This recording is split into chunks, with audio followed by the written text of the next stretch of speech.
सो ये हमारे पास हाफ ऑफ एल मल्टीप्लाई हो चुका है किसके साथ, difference of N and M. तो एन माइनस एम आ गया। यहाँ पे अगर आप मल्टीप्लाई का साइन ना भी लगाएं तो ये हमारे पास क्या आ सकता है, ट्रू हो सकता है।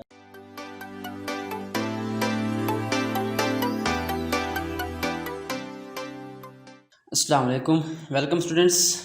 मैं हूं आपका टीचर नेमतुल्लाह और आप देख रहे हैं मेरा YouTube channel Anju knowledge point. Students, आज का हमारा टॉपिक है how to write word expressions into algebraic expressions. कि हमारे पास सेंटेंस होते हैं, एक्सप्रेशंस होते हैं, जिस तरह हम इंग्लिश लिटरेचर में देखते हैं डिफरेंट टाइप्स ऑफ सेंटेंस होते हैं। तो मैथमेटिक्स में हमने उन एक्सप्रेशंस को अलजेब्रिक फॉर्म में कैसे लिखना है। तो हमारे पास अलजेब्रा में ये बिल्कुल स्टार्टिंग पॉइंट है कि हमने एक्सप्रेशंस को अलजेब्रिक एक्सप्रेशन में कन्वर्ट कैसे करना है। हमें सिंपल एक्सप्रेशन गिवन होंगे यानी वर्ड्स की फॉर्म में, जिस तरह सेंटेंस होता है। तो हमने उन मैथमेटिकल एक्सप्रेशंस को, वर्ड एक्सप्रेशंस को क्या करना है, अलजेब्रिक एक्सप्रेशन में कन्वर्ट करना है। तो हमारे पास क्वेश्चन इस तरह से आ सकता है, right each of the following word expressions into algebraic expressions. कि हमारे पास कुछ वर्ड एक्सप्रेशन गिवन है, जैसा कि आप यहाँ पे देख सकते हैं वर्ड्स की फॉर्म में लिखे हुए हैं स्टेटमेंट्स। हमने क्या करना है, इनको मैथमेटिक्स की फॉर्म में, अलजेब्रा की फॉर्म में राइट करना है। चलिए स्टार्ट करते हैं। सबसे पहले हमारे पास जो एक्सप्रेशन है वो कौन सा है, लिखा हुआ है एक्स प्लस वाई। अब जो प्लस का वर्ड होता है ये मैथ में जमा के लिए यूज होता है। तो एक्स प्लस वाई, एक्स यहाँ पे अननोन है, वेरिएबल है, वाई भी क्या है, अननोन है। तो एक्स प्लस वाई हम कैसे लिखेंगे, एक्स प्लस वाई हमारे पास आ जाएगा एक्स प्लस वाई, यानी सिंपली हमने क्या करना है, इन दोनों को आपस में ऐड कर देना है। तो ये हमारे पास क्या आ गया, एक्स प्लस वाई। और जब भी हम इसको सॉल्व करेंगे, इसको हम वैसे भी इस तरह रीड करते हैं एक्स प्लस वाई।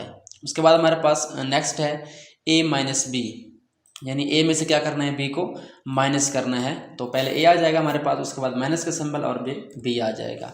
तो इसको हम पढ़ते हैं ए माइनस बी। माइनस जो है ये नेगेटिव साइन को कहते हैं या डिफरेंस को भी कहते हैं हम। माइनस का साइन आपने सुना होगा अक्सर मैथमेटिक्स में। तो माइनस जो है ये नेगेटिव होता है। सो ए माइनस बी, ए नेगेटिव बी। उसके बाद हमारे पास नेक्स्ट है एम मल्टीप्लाइड बाई एन। तो इसको लिखने के दो तरीके हैं, एक वेरिएबल हमारे पास एम है और दूसरा एन है। तो इसको हम एम मल्टीप्लाई एन मल्टीप्लाई का सिंबल भी यूज़ कर सकते हैं, बट नॉर्मली जो है हमारे पास ये सिंबल यूज़ नहीं होता। इसको अगर आप लिखें तो इसको ऐसे भी लिख सकते हैं एम एन। हम क्या करते हैं, वेरिएबल्स को सिंपली एक दूसरे के साथ अटैच करके लिख देते हैं। तो यहाँ पे अगर कभी मल्टीप्लाई का सिंबल ना भी हो तो आपने क्या समझना है, ये आपस में क्या हो रहे हैं, मल्टीप्लाई हो रहे हैं। अगर ये ऐड या सब्ट्रैक्ट होंगे तो यहाँ पे लिखा होगा प्लस या माइनस, बट अगर सिंबल ना हो तो यहाँ पे क्या होगा, डेफिनेटली हमारे पास, आप समझ जाएंगे। तो ये भी मल्टीप्लिकेशन है और ये भी क्या है, मल्टीप्लिकेशन है। तो नॉर्मली हमारे पास कैसे होते हैं एक्सप्रेशन, इस फॉर्म में होती हैं। चलिए उसके बाद नेक्स्ट हमारे पास कौन सा है, नेक्स्ट है हमारे पास P divided by Q। P को हमने क्या करना है, Q से डिवाइड करना है। तो पहले P लिखेंगे, उसके बाद डिवीजन का सिंबल, और डिवीजन के सिंबल के बाद हमारे पास क्या आ जाएगा, Q आ जाएगा।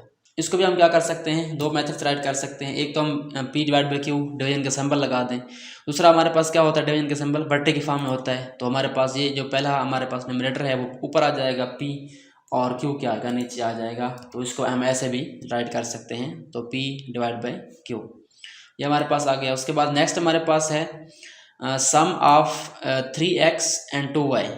तो यहाँ पे वही सम की बात आ गई, जमा की। तो हमें क्या करना है, 3x और 2y को ऐड करना है। So sum of 3x and 2y is equal to 3x plus 2y। तो ये हमारे पास एक्सप्रेशन आ चुका है अलजेब्रिक एक्सप्रेशन में। उसके बाद हमारे पास नेक्स्ट है difference of 5a and 4b। कि 5a और 4b का डिफरेंस क्या होता है, फ़र्क होता है, माइनस होता है डिफरेंस। आप इसको पढ़ के आए हैं माइनस। तो डिफरेंस दो तरीक़ों से हो सकता है, यानी दो नंबर आपके पास गिवन है तो 5a, अब प्लस में तो फ़र्क नहीं होता या कि माइनस में फ़र्क होता है। माइनस में आप इसको ऐसे भी लिख सकते हैं 5a माइनस 4b, और इसको आप ऐसे भी लिख सकते हैं 4b माइनस 5a। तो ये दो तरीके से राइट हो सकता है। लेकिन अगर हमें पता हो कि कौन सी टर्म बड़ी है कौन सी छोटी है, तो हम कोशिश करते हैं कि बड़ी टर्म को पहले लिखते हैं और छोटी को बाद में। तो यहाँ पर अगर आप देखें उसने लिखा हुआ है 4b is less then 5a, यानी 5a जो है टर्म बड़ी है। तो हम क्या करेंगे, इसको 5a को पहले लिखेंगे, उसके बाद माइनस क्या लिखेंगे, हम 4b लिखेंगे। तो ये हमारे पास क्या आ गया, ये सेंटेंस भी क्या आ गया, अलजेब्रिक एक्सप्रेशन में आ गया। उसके बाद अगेन लिखा हुआ है the product of x and y। तो ये भी वही हमारे पास मल्टीप्लाई वाला है। सो यहाँ पे आप प्रोडक्ट को x मल्टीप्लाई भी लिख सकते हैं, सिंबल x मल्टीप्लाई वाई, और इसको आप एक्स वाई भी लिख सकते हैं। अभी बताया मैंने आपको कि ये भी क्या हो रहे हैं, मल्टीप्लाई हो रहे हैं। अगर मल्टीप्लिकेशन सिंबल ना हो इसका मतलब ये क्या हो रहे हैं, मल्टीप्लाई हो रहे हैं।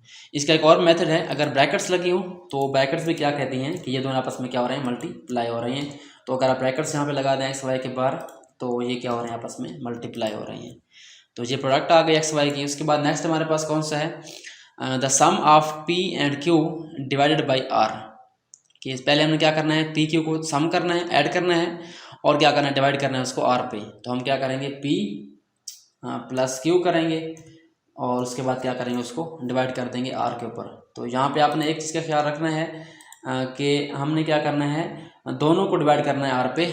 तो हम इस तरह का लिखते हैं, इसका मतलब क्या है, पी अलग है और ये क्यू हो रहा है डिवाइड आर से। तो इसका मतलब होगा ये क्या है, हमारे पास क्यू बाई आर है। तो इस तरह हमारा सेंटेंस क्या हो जाएगा, फॉल्स हो जाएगा। इस तरह का लिखते हैं तो ये हमारे पास इसका मतलब ये है।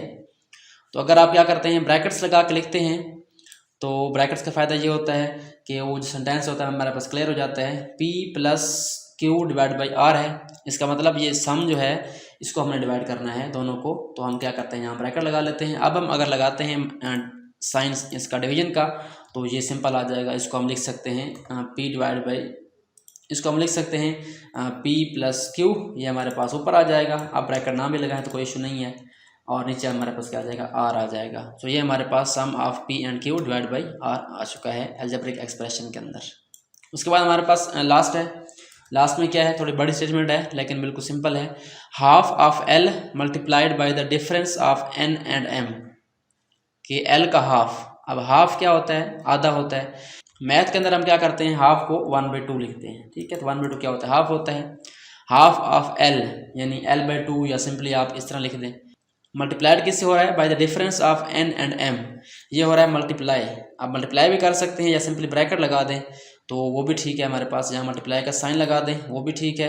यहाँ पे मैं डालता हूँ साइन मल्टीप्लाई का, और डिफरेंस क्या है यहाँ पे एन एंड एम का, और M is less than N, यानी एम छोटा है तो एन बड़ा होगा, पहले आएगा, एन माइनस एम इसका डिफरेंस आ जाएगा। सो ये हमारे पास हाफ ऑफ एल मल्टीप्लाई हो चुका है किसके साथ, difference of N and M. तो एन माइनस एम आ गया। यहाँ पे अगर आप मल्टीप्लाई का साइन ना भी लगाएं तो ये हमारे पास क्या आ सकता है, ट्रू हो सकता है। इसके अलावा अगर हम एल को यहाँ लिखने के बजाय ऊपर लिखना चाहें ये भी लिख सकते हैं। हाफ ऑफ एल से क्या मतलब, एल को हाफ कर दें मतलब L/2, ऐसे भी आप लिख सकते हैं। 1 ना भी लिखें, 1 से मल्टीप्लाई कर दें एल को, तो L/2 into N minus M. तो ये हमारे पास क्या है, इसकी सिंपलेस्ट फॉर्म है अलजेब्रिक एक्सप्रेशन की। सो स्टूडेंट्स ये था हमारा आज का topic, how to write word expressions into algebraic expressions. I hope so आपको ये टॉपिक क्लियर हो चुका होगा। अगर ये वीडियो अच्छी लगी तो काइंडली लाइक करें और शेयर कर दें अपने फ्रेंड्स के साथ, अपने क्लास फेलोज़ के साथ। और अगर आपने अभी तक मेरा चैनल सब्सक्राइब नहीं किया तो काइंडली मेरे चैनल को सब्सक्राइब करें और फेसबुक पेज को फॉलो करें। Thanks for watching and don't forget to subscribe my channel.